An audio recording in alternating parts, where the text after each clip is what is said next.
I'd like to preface this by saying I was young and drunk for most of this, so my bad decision making, while annoying, was not out of pure ignorance.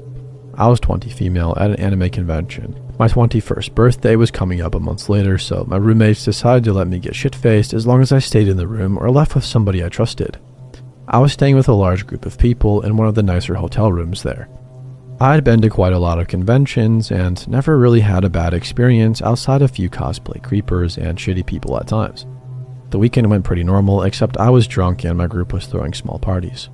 On the night of a particular not-so-fun one, I decided to drunkenly leave the room and go roam around the main lobby. That was when I met Steven. I have no idea how old Steven was, but he was at least an adult, maybe a little bit older than me. We ran into each other at a manga table, and he mentioned how he loved the manga I was holding. I didn't really read manga and just liked the artwork. I'm an anime fan, but I still listened to him gush about the story for a bit because, whatever. He seems nice enough. I didn't say much to him outside of, and yeah, that sounds really cool. I thanked him for the info and walked away. After an hour or so of roaming around, I decided to head back up to my room. Back in my room, I had taken the 2 shots with my roomies and was lying on the couch when we got a knock on the door. The music and talking quieted down, as it was customary to shush when someone knocked in case of security coming to shut down our party. That's when my roommate who answered the door said, "Veronica, she's here, come on in," followed by silence and then my roommate calling my name and telling me, "Someone is here for you." Now 2 things drunk me didn't think about were the fact that I didn't tell Steven my name. Our interaction lasted 5 minutes maximum and I gave no information to him. On top of that, my name is more complicated and hard to pronounce, but maybe I assumed he just described me, and my roommate knew who he was talking about. But I didn't give him my room number. No, we were several floors up in the suites area. You'd have to take a different elevator to get to the room than you would to get to a standard hotel room. I didn't think about that though. I walked to the door and Steven was smiling. He asked me to go for a walk with him and I drunkenly said yes. I mean, he's just an awkward anime dude who just wants a friend to hang out with, right? We were walking around and he was talking to me about how he recently was watching an anime where the protagonist wouldn't stop killing the girl he liked. I've since googled that anime plot and have not been able to find one similar to what he was talking about, outside of some yandere anime. I got a little bit creeped out as the hall was empty and we were walking with no plan of where we were going. He then began to talk about his favorite serial killers, how he was a huge crime junkie, and how he followed a lot of cases. A big red flag went off in my head and I decided it was time to try to go back to my room. But then he stopped walking and stared at me. "I know a really cool spot we can go. If you take the staff elevator, you can go all the way to the top of the hotel. It's really cool." He was suddenly breathing a little oddly and his hands were shaking. I said no, as I had some sense left in my head. He then grabbed my arm as hard as he could and started pulling me away, yanking me towards the staff doors. I pulled back asking him to stop and he told me to just be quiet. I finally yanked free of him and started running. He chased after me, telling me to stop. I was nearly in tears and wondering why the hallways were so empty at one of the most crowded cons I'd ever been to. When I finally ran into a group of girls, they saw the fear on my face and immediately pulled me into their group, asking me about my hair and makeup and wrapping their arms around me. I was crying, telling them what was happening, and when I looked back, Steven was gone. I didn't see him for the rest of the con, but I stopped being so friendly at cons because of him. I would also like to say Steven is the name I gave him. I never got his name personally. I told con security about him and my roommates and friends used the buddy system with me for the rest of the convention.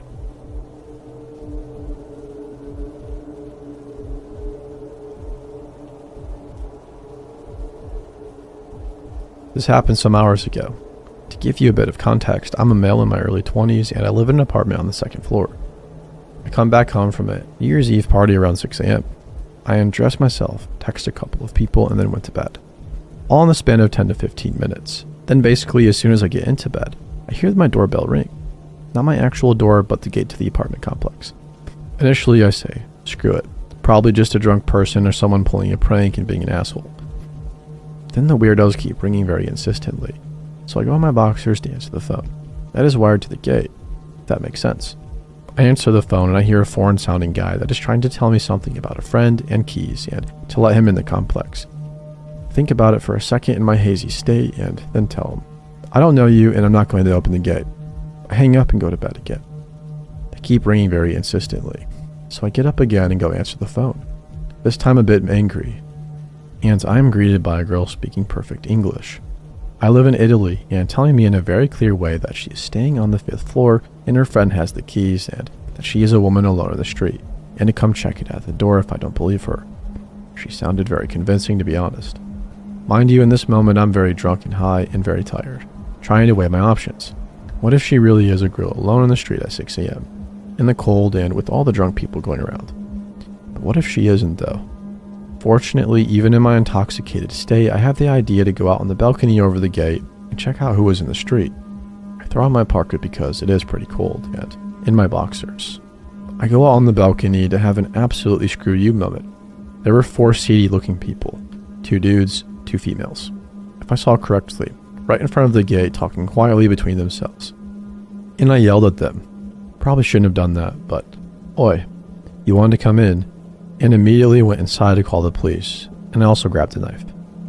The real scary thing is that my gate is not see-through, so if I went down, I wouldn't have seen outside, and as soon as I opened the door, I would have been overpowered by them and probably forced to let them in my apartment.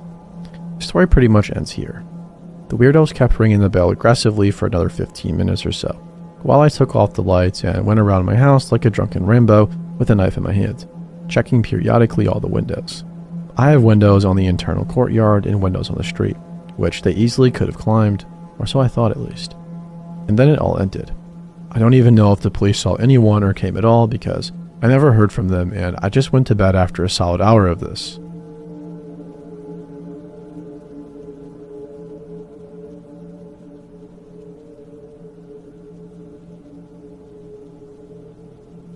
My Aunt Deborah turned 60 once, and apparently that means 70 people in a backyard in Dayton, Ohio in the middle of July with a rented tent and a playlist nobody agreed on. I say that with love, mostly. I almost didn't go. It was a 6-hour drive and I just changed jobs, and the timing was bad, but my mom has a way of making you feel like skipping a birthday party is roughly equivalent to a war crime, so I went.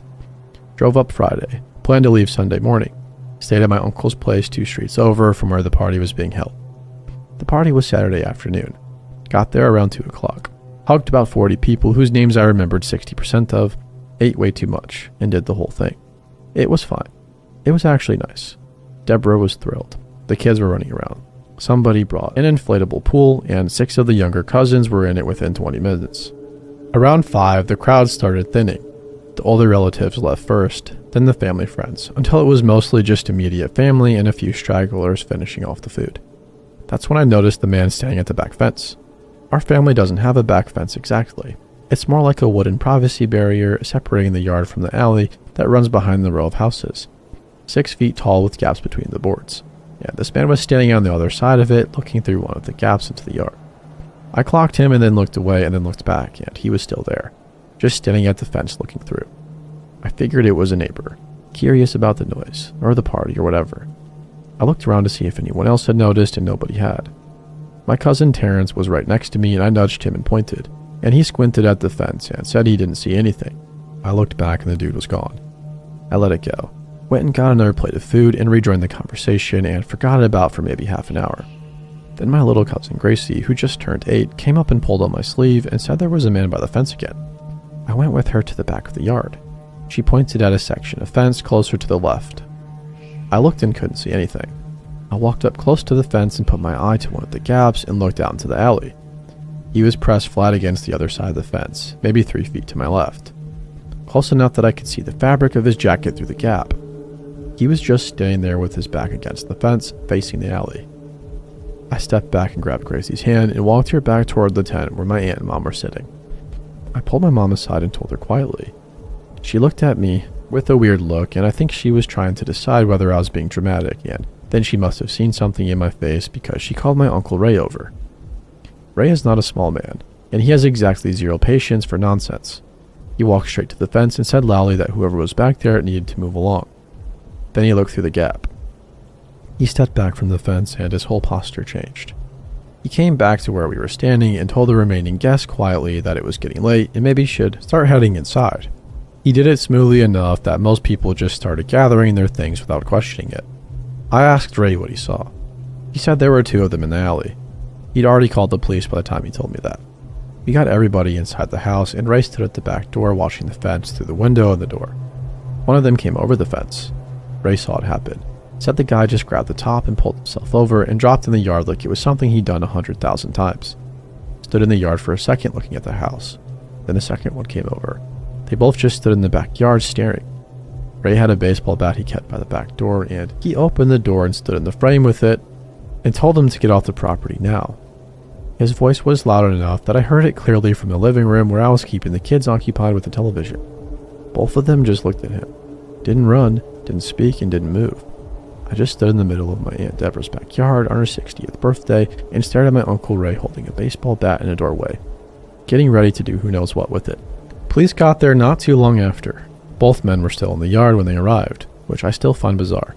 They were detained and questioned, and from what the officer told Ray afterward, they weren't talking, gave no explanation for why they were there or what they wanted, and also had no ID on either of them.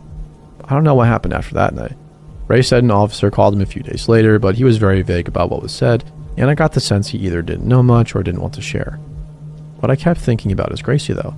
8 years old, and she noticed the man at the fence before any adult at that party did. I asked her how later she saw him, and she said she'd been watching him for a while before she came to get me. I asked how long. She thought about it and said since before the cake. We cut the cake at 4:30. I noticed him around 5. He'd been sitting at that fence watching a family birthday party for at least a half an hour before anybody else looked up. I don't know what they were waiting for. I don't think I want to know.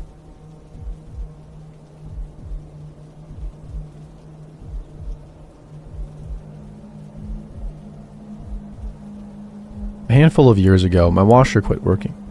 As a mother of 2 young boys, this is practically a minor emergency, so I pack us up and head to the nearest laundromat. Boys in tow. The kids are being kids, watching the laundry go around in the machines, playing with their little cars that they brought. The owner of the laundromat, a middle-aged Asian man, comes out and starts talking to them. Not in a creepy way or anything, but he's clearly entertained by them. He gives them small candy and a quarter for the little quarter machines. I thought he was just being nice until he started talking to me. He began telling me how lucky I am to have 2 boys, which I of course agree with. But then he starts telling me how his wife only gave him daughters and how shameful it was to him to have daughters. At first I think this guy is kidding around, but the resentment is practically erupting through his pores. He starts telling me how he wanted to find a new wife that would soon give him sons. At this point my husband walks in. I think he was nearby in the strip mall anyway and stopped to see if I needed help. Does this deter the man? Not one single bit. He actually congratulates my husband on having a wife that gave him sons and starts lamenting to him all of the woes of having daughters. I start packing everything and everyone up because it's honestly just getting creepy. As we are leaving, this man says to my husband, "How much for her? I'll give you $10,000. You blow him off because surely he is kidding. As I am halfway out the door, he comes back with a higher offer, at which point my husband tells him to chill. We are actually very easygoing people, so don't get all high-strung, and there was definitely some cultural differences that we didn't want to insult.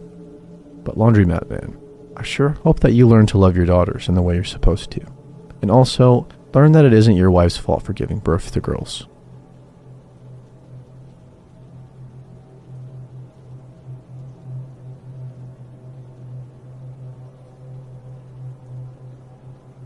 I'm 19 and my 2 younger brothers, Damon who is 16 and Kobe who just turned 13, were home alone for the weekend because our parents drove down to our grandma's place in Kentucky for her birthday.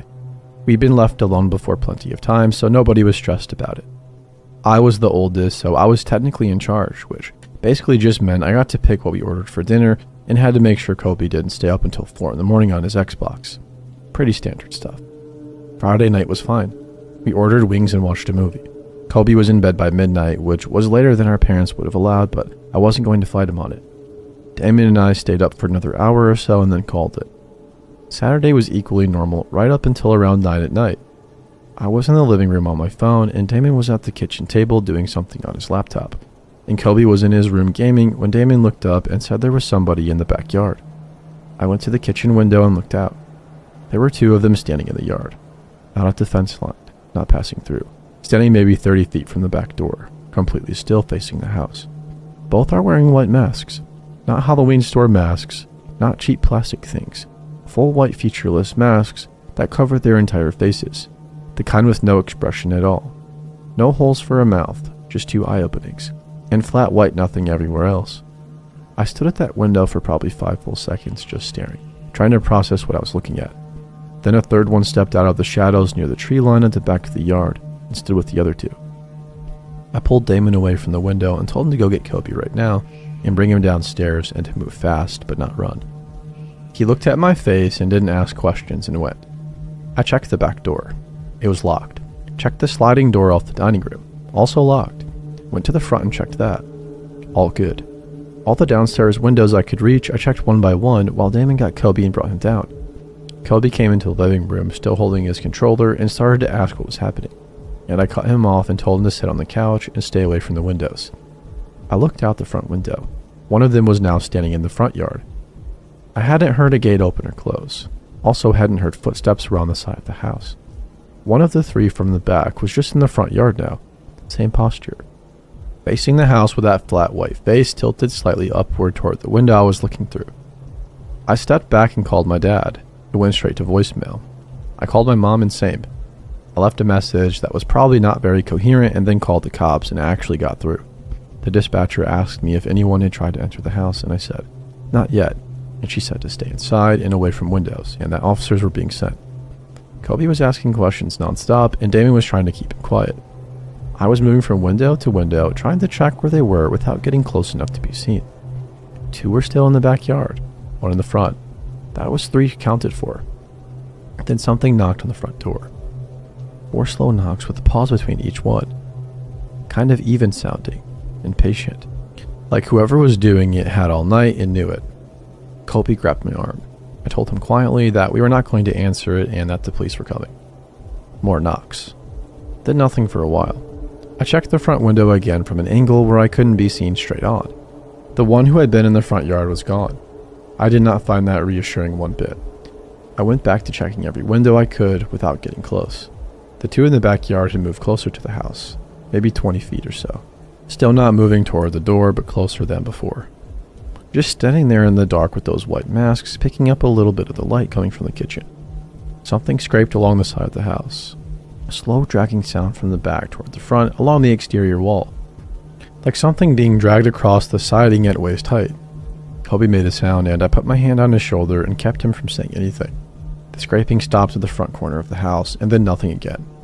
I called my dad again. This time he picked up and I talked fast and low and told him what was happening.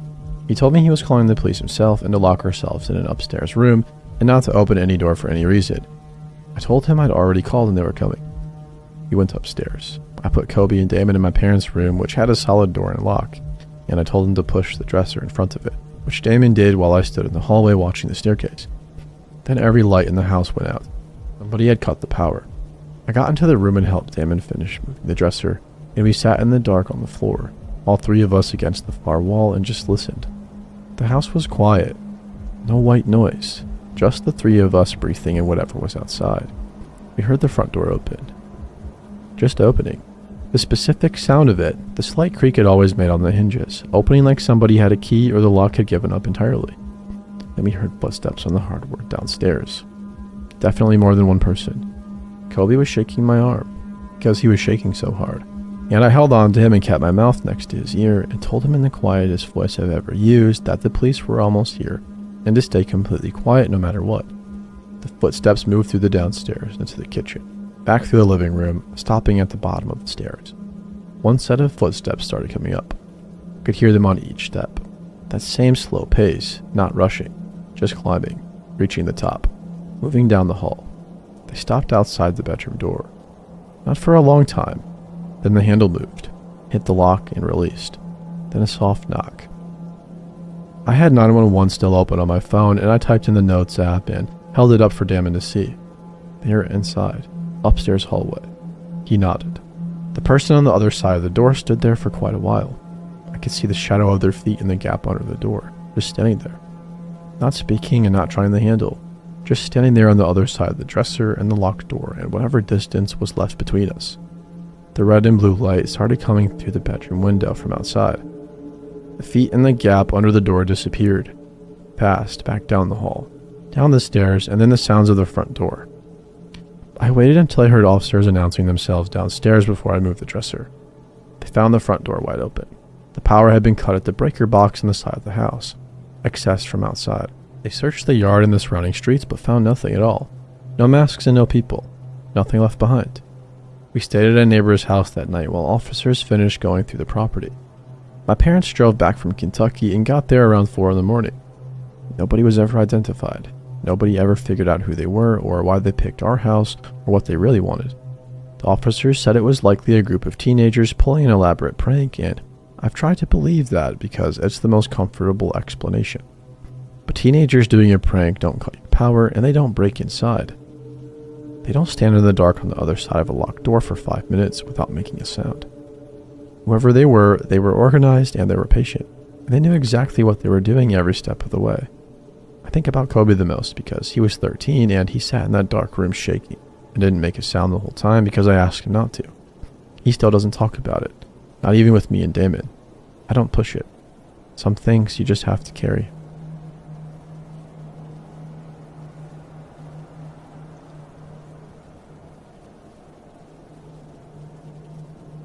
This was about 4 or 5 years ago, but it still gives me nightmares. I was at the time attending college that was only about a 10-minute walk from my Nana's apartment. In between classes, I would walk over and visit her. This was in a sketchy part of town. I would dress very frumpy. Sweatpants and an oversized sweatshirt, always with the hood up. I figured that was nothing attractive or flashy and was a plain message of, don't bother me. My mistake was thinking that it was in the middle of the day, nobody would try and do anything. I'm not calling attention to myself, so I'm practically invisible. But that was oh so wrong. I was leaving my Nana's house heading back to campus when I noticed a plain blue van slowly driving next to me. It's a man asking me directions to a well-known hotel with giant signs posted all over the side of the road. I don't answer him and keep my head down, walking a bit quicker. I see him pull into the parking lot to turn his car off and hop out. He's now walking next to me, saying I'm pretty and asking me questions like, "What's your name? Know any places to party? Are you being so shy? And do you need a ride?" I don't know why I did this. I probably thought if I acted like I was tough, which I'm actually not at all, he would leave me alone. I stopped walking, looked him in the face and said, "Take a hit. If I'm not answering you, it means leave me alone." The look he gave me sent chills down my spine. The completely expressionless face with the creepy cold, "Okay, little girl," as a response. He walked away staring at me the whole time. I saw him hop in his car and fly out of the parking lot in the opposite direction. I felt relieved as I saw him drive away and continued on my route. As I was crossing the road, the same van came screeching towards me. He drives up halfway on the sidewalk in front of me, blocking my path and says, "Get in the van now." I'm frozen in fear, terrified and in shock that this is happening. I just stand there telling myself to run, but my legs feel like lead and I can't move. He gets out of the front seat and opens the back door and repeats, "Get in the van or else." Just then, I hear a man's voice yell from the hotel right next to us, asking us what the heck is going on. The creepy guy tells him to mind his business. Then a man from across the street yells at him as well. When he turned around to tell this man to shut up, I booked it. I ran faster than I ever have run in my life. I somehow made it back to campus, crying and gasping for air while people stared at me like I was a lunatic. I told campus security, who took down all the details and told me they would look into it. I never got an update. So people, please be aware of your surroundings. Don't be like me and believe that just because it's daylight, nothing bad can happen to you.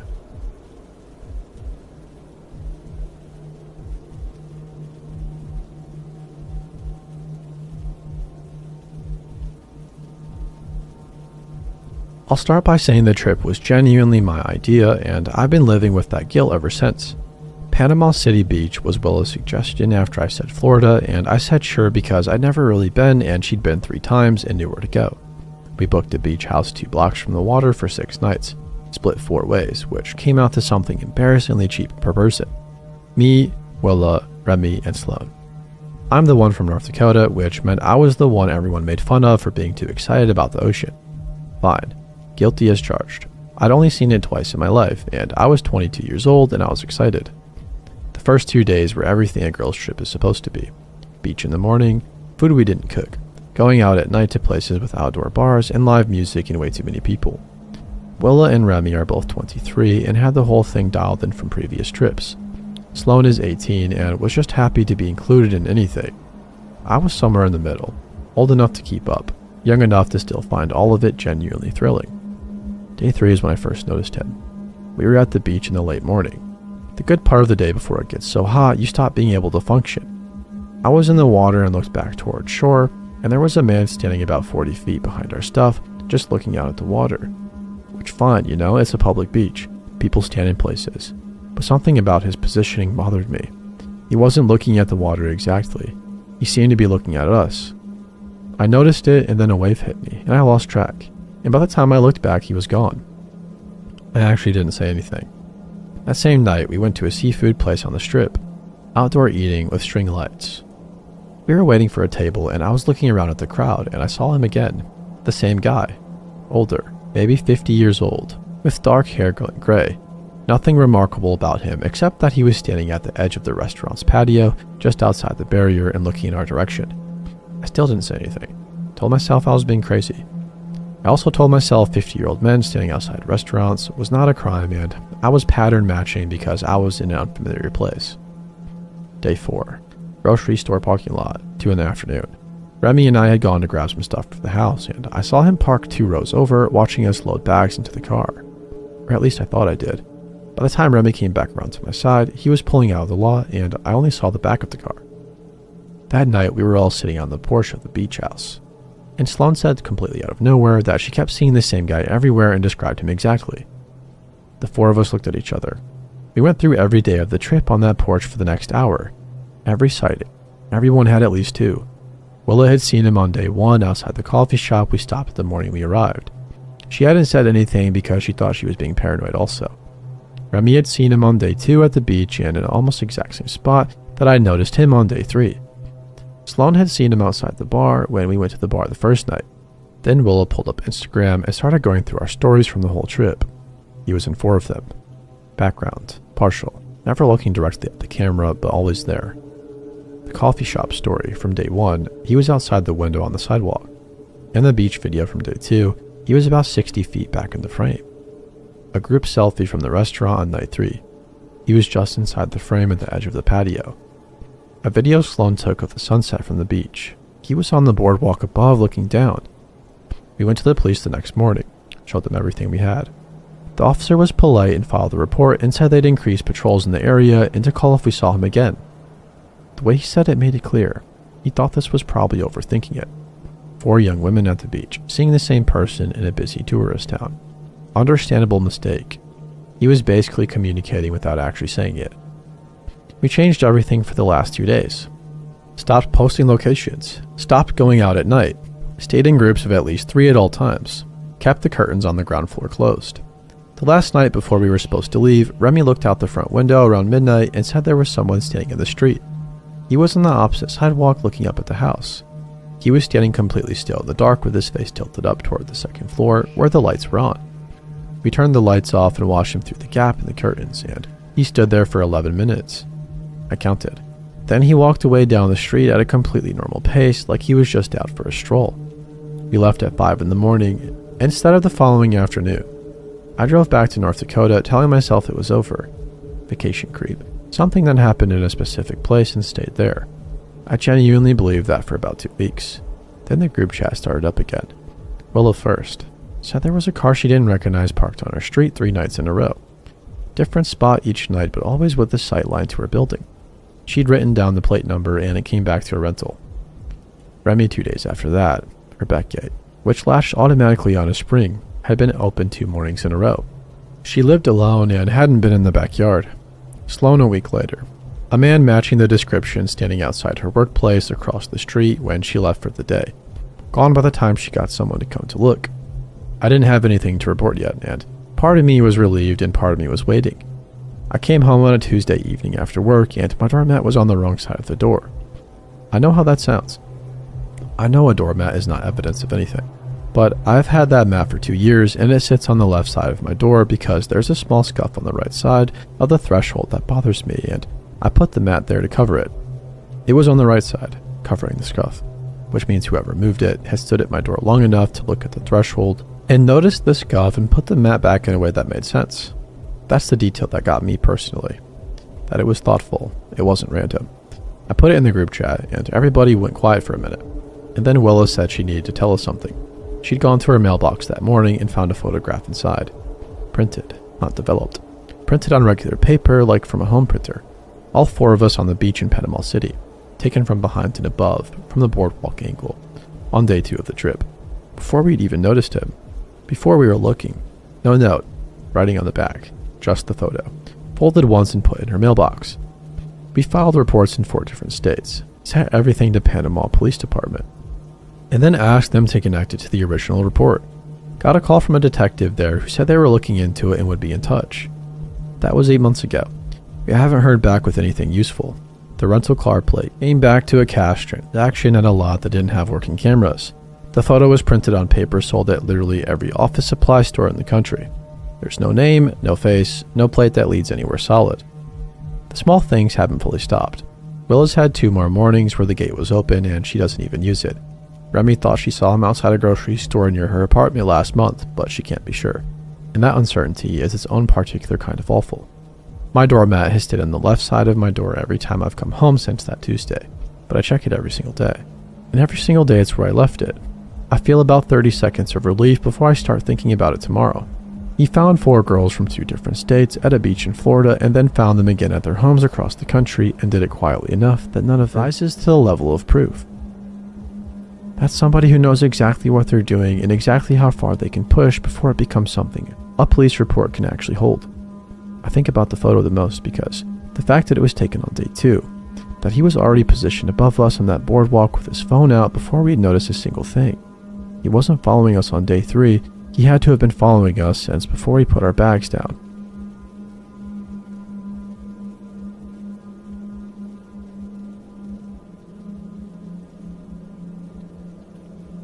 About a year ago, in my final semester in college, I worked at a department store in the mall. I didn't have a car yet, so I asked for day shifts because it was a 2-hour bus ride back home. So basically, if I had a closing shift, I'd get done at 11 but not get home until 1 a.m. But sometimes I'd be given closing shifts, much to my annoyance since I had a 6 a.m. class and my mom worries because who wants their kid on public transport that late? Sometimes she could come get me, but it'd be too much of a hassle to get my younger sisters out that late and such, so I never asked her. My managers, being the jerks that they were, gave me a couple of weeks of closing shifts. Knowing my situation, I was upset, but whatever. One night I had just finished my shift, got on the bus. I sat in the back and was minding my own business when my iPod died. I was annoyed, but I just kept my earbuds in and occupied myself by playing a crossword on my phone. About 2 seats behind me, I hear these guys speaking Spanish. Now, my stepmother is Puerto Rican, so while I understand a fair bit of Spanish, I don't speak it.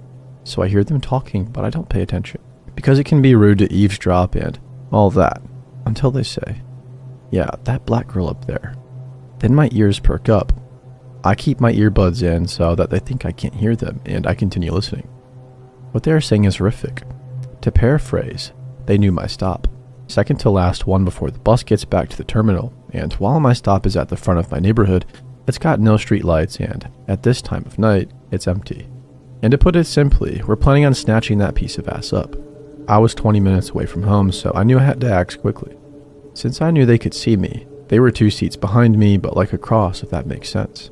I pretended to play on my phone, oblivious, while I was actually texting my mom. "Mom, can you please meet me at the bus stop?" 5 minutes go by, no answer. We're getting closer to my stop, so I decide to call her cell. No answer. Call the house phone and she finally answers.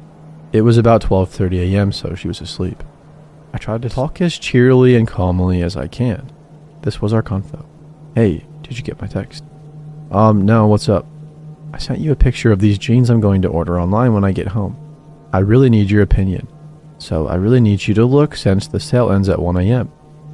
She gets the hint that I need her to look at her phone, so I say goodbye and hope for the best. We get to my stop and I see my mom's car. I snatch my stuff up and hightail it off the bus. I don't even look behind me to see if they're following. I jump in the car and tell my mom to just go. I look in the rear view and I see the guy staring at the car. The next morning, I called my job and told them I quit. No more public transport for me. And thanks to my mom for teaching me Spanish. And thanks for getting the hint.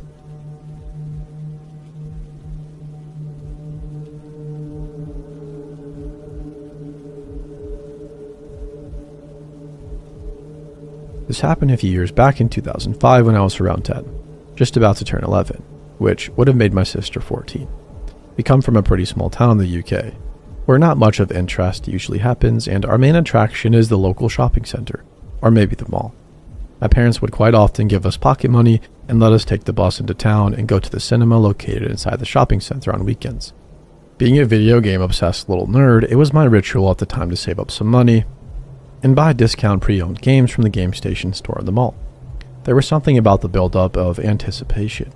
Reading those little booklets they used to have in game cases on the bus on the way back. I would be off in my own little world, reeling off facts about the game that I had learned from gaming magazines to my poor sister, who'd smile and nod humorously until we got home and she could escape for a breather while I locked myself in my room for a weekend of full-on non-stop gaming.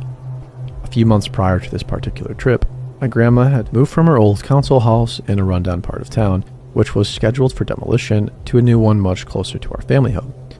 Between our two neighborhoods ran a main road with a bus stop near an underpass where we used to get off the bus on our way back home from the shopping center. We then used the underpass to cross the road, which is surrounded by wooded areas on both sides. Before walking the remaining 10 or 15 minutes from the bus stop to our house, we lived in the kind of suburban zone where buses stopped only at the entrance to the estate and never actually ventured into the streets where the houses stood. Grandma's house was the closest of the two to the bus stop. On this day, I followed my sister off the bus, distracted with the stack of games in my hands, my head in the clouds, looking at the screen grabs and the blurbs on the back of the case as usual. I got the vague sense that my sister was a little tense, but I figured she was just in a rush to get home and hop on MSN. It's worth pointing out that at this time we were in the middle of a family feud and my parents weren't exactly on speaking terms with my grandma. It had been a while since we had gone to visit her and my dad had pretty much banned us from seeing her. My sister decides to forego our usual route via the underpass and leads me instead toward the side where our grandma's house is located, heading the opposite direction of our own. This surprised me, and being an impatient little jerk, I began questioning her incessantly as to why she was taking me to grandma's house when I desperately wanted to get back home with my haul. She infuriated me further by giving me vague answers like, "It seems like a good day for a walk," and "I just want to check how she's doing." Thinking back now, it makes a rock sink deep in my stomach, but I told her dad had forbidden it and that I was going to walk the other way back to our house by myself and that she could continue on by herself. Of course, being the older street-savvy sister, she wouldn't let me, claiming our parents would get mad if I showed up alone and that it was her responsibility to look after me. We kept walking in the direction of Grandma's house, and for the first time, I started to feel uneasy. I noticed my sister checking over her shoulder and picking up pace, telling me to hurry up, and I thought it was really weird she kept very loudly exclaiming how everybody was waiting for us around the corner at Grandma's house. Eventually, we arrive and Grandma is surprised to see us. She invites us in. We have some biscuits and I play with her dog for a little while as we wait for our parents to come pick us up. Fast forward a month or so later and the incident is more or less forgotten about by me when our town's first and only case of a missing child hit the news. It was on everyone's lips, and I even remember my parents and my friends' parents joining search and rescue parties, scouring the surrounding woodland.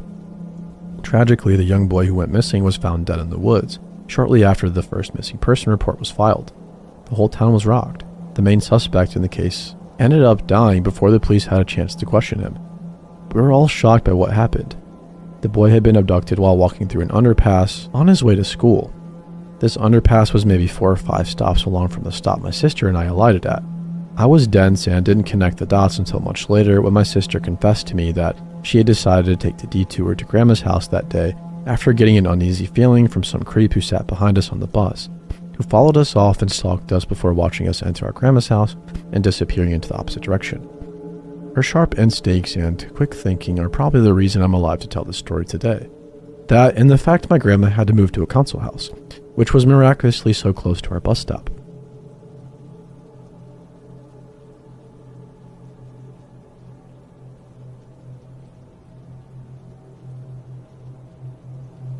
Hey guys, this is a real story that has absolutely traumatized me and my boyfriend. 2 years ago, I moved to the UK for university, as I always wanted to go there and get away from my parents as the situation at home was beginning to become too toxic for me. In my first year at university, I moved into student accommodation and met some really great people. It was a good year, without meeting my boyfriend who I'm still with and just enjoying my time away from my family and discovering what independence really meant. Anyhow, as the second year came by, I decided with some friends to move into a house rented by student accommodations, but at least we had our own house and weren't restricted as much with noise and parties as living in a small shared flat like in the first year. Note: I had a ground floor room and my window gave into a very small backyard in which I would go smoke every day, as I am a smoker, and in which there would be a very thin wooden door giving into the other side of the street, where you would put your bins and broken chairs. The door could only be closed and locked from inside the backyard, but since it was an old door, we had to attach some things to keep it closed for good. I had neighbors on each side of the house, so we were surrounded by families and some other student accommodations. The neighbors on the right of us were 5 boys who looked way over the age of being in university. They were strange, so to say. I met one of them outside of our house one day because of a police intervention, due to one of his flatmates attacking him and the others with a kitchen knife and burning their kitchen down. I heard some screams, and so I went outside with my flatmates and saw one of them being covered in blood and cuts everywhere on his arm, and a wound on his head inflicted by a kitchen knife. I and my flatmates didn't know what to do, so we offered him help to clean himself up and gave him an old t-shirt to change out his bloody clothes. We then saw the guy who hurt these flatmates being escorted out by the police and into a van and driven off to be arrested. I don't know anything more about the story. The police didn't really tell us anything. Anyway, the guy who we helped was quite weird. He said a lot of BS and kept trying to grab me and flirt with me. And we noticed when helping him he smoked quite a lot of weed, but we just didn't really care at the moment, as we wanted to make sure he was alright, as we didn't know him. Then after some time had passed, I would go to uni and come back home and see him quite often in the street, and just never say a word to him again. But one day he came up to me in the street while I was going to the corner shop and started talking to me weirdly, and I didn't feel comfortable at all with it for some reason, so I just didn't respond. He then said, that's okay. I'll just wait in front of your house then and we can talk further. No need to say, I was insanely creeped out and just thought he was joking, so I bought my drink at the shop and headed back to my street. And as I turned into the street where my house was, I saw him with his flatmate sitting on my doorstep and waiting for me.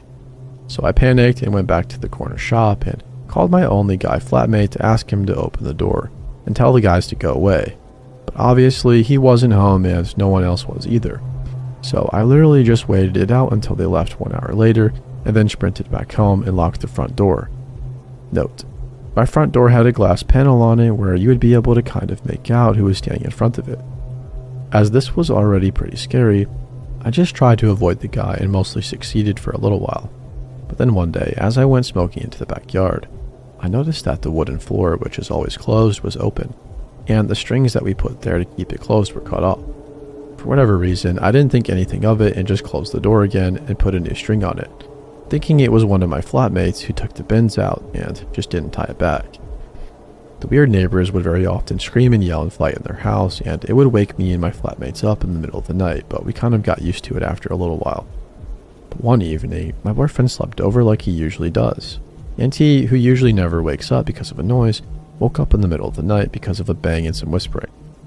I was sound asleep, so he very silently woke me up, and we both just waited in the dark and listened for any other noises. Suddenly, we heard the wooden door just bang, just shoot right open, and some footsteps next to my window. I always had my window open because it would get really warm in there, so we both just froze. Then we heard the door leading to the backyard get shaken softly as if they were trying to get inside, and then they stopped. Luckily, we had the curtains closed so they couldn't see us, but we were ready to get dressed and get the heck out of the room and lock them in if they came in from the window. Then we just heard my window move and get more open, and one of the guys said something in a different language that we didn't understand, and started to hear them trying to get in. My boyfriend and I just shot up out of the bed, took my phone, put clothes on, and ran out of the room and out of the house. So I then called my flatmates and told them to lock themselves in their rooms, and then the police, who luckily came in less than 5 minutes, as the headquarters were a couple of streets down from us. I don't remember anything else after the police came. I think my boyfriend and I were in shock. They ended up catching one guy. The other fled and was later found a few streets up smoking weed. The police told us they went inside of their house and found a lot of meth and heroin, and that they were actually just carrying a massive kitchen knife with them. I was so confused, as I've never done anything to offend or do anything wrong to my neighbors, so the idea of them breaking in with who knows what intentions with a kitchen knife terrorized me and my boyfriend. The 2 guys ended up being arrested, and one of them was put in prison for 2 years for carrying a weapon with the intention to harm. I never heard anything else from the police, and I moved back home a few months later as I was scared, and it tormented me for months on end, not knowing what would have happened if my boyfriend didn't wake up. I'm now still coping with it and finding it really tough to get over it. Always asking myself what if and what would have happened if. I now very often wake up because of the slightest noise and get horrible nightmares because of it. But hey, At least I'm still with my boyfriend and we often talk about it, and that helps a lot.